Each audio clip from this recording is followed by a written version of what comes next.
Okay, I'm going to demonstrate the USC 10th edition procedures for testing a spill-resistant vacuum breaker. And I'm going to be using a Midwest 845 5-valve kit. The only hose I need on the kit is the high side hose, so I want to make sure that I remove my other two hoses. I don't need them, so I might as well remove them. Okay.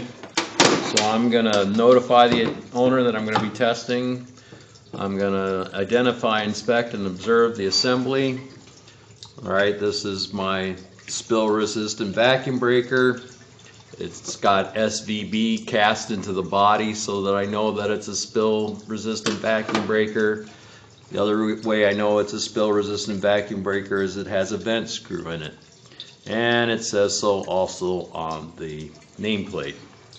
The other thing is have a direction of flow arrow on this assembly, so flow is up and out. So that's my direction of flow. So now I'm going to take and remove the canopy for the spill-resistant vacuum breaker. I'm going to flush my test cock. Alright. I'm also going to flush my vent screw just to make sure it's not plugged, which just basically means loosening it up enough so that I can see that water will come out of it. So I'm going to tighten that back up once I see that I got water coming out. Alright, I'm going to attach my compensating valve to my test cock.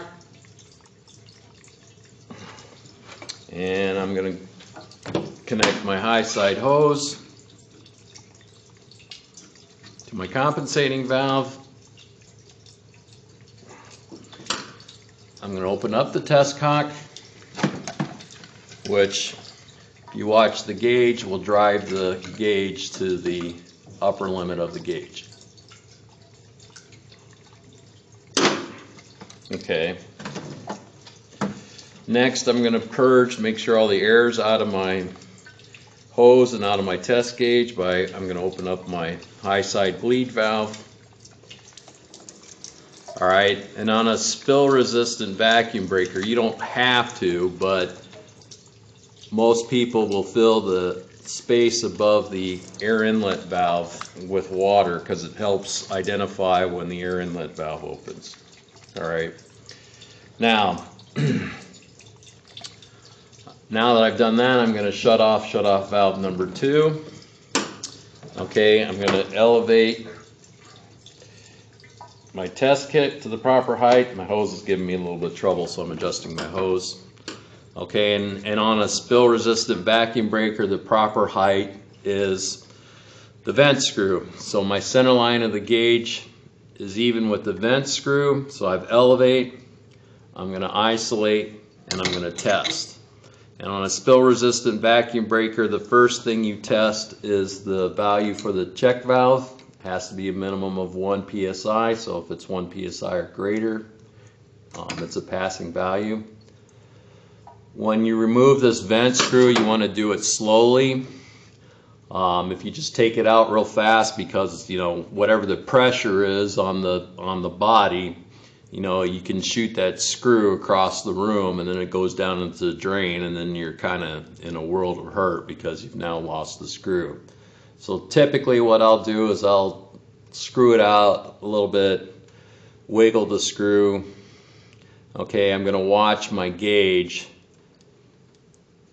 and I'm going to wait until I actually see the pressure going down on my gauge before I actually completely remove the screw. Okay, so the pressure is going down in my gauge.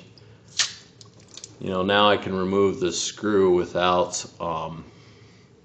worrying about it flying across the room. I'm going to set my screw down somewhere where I won't lose it. And just like any other check valve, you can do the test when water stops flowing and your gauge is stabilized.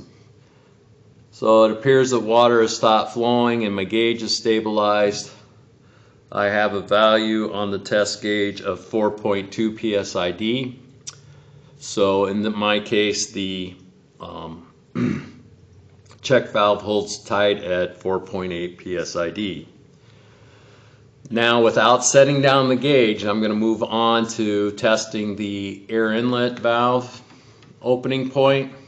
And to do this, I'm going to put my finger below the vent screw and I'm going to wait so that I can feel the water come out while I'm watching the gauge, so that I know when the air inlet opens.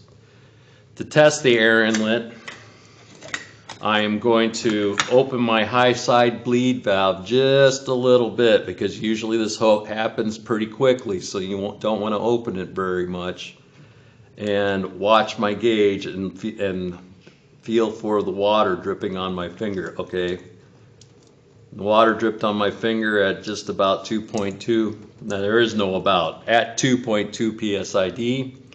So my air inlet valve opened at 2.2 psid.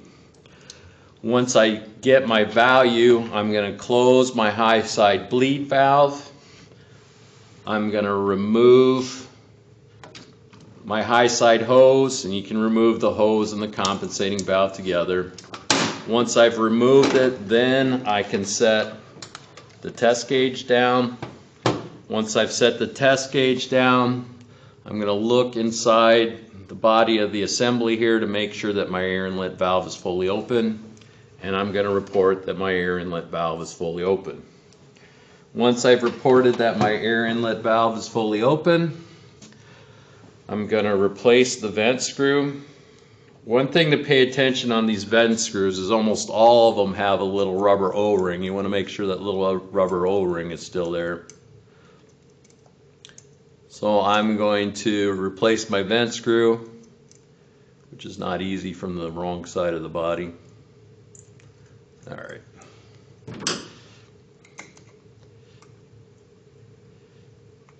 All right. I'm going to open my number 1 shutoff valve. And I'm going to make sure that my test cock is also closed. All right, it's one of the reasons why you open your shutoff valve slowly, in case you forget something like that. I'm going to open my number 2 shutoff valve to get my customer back in service.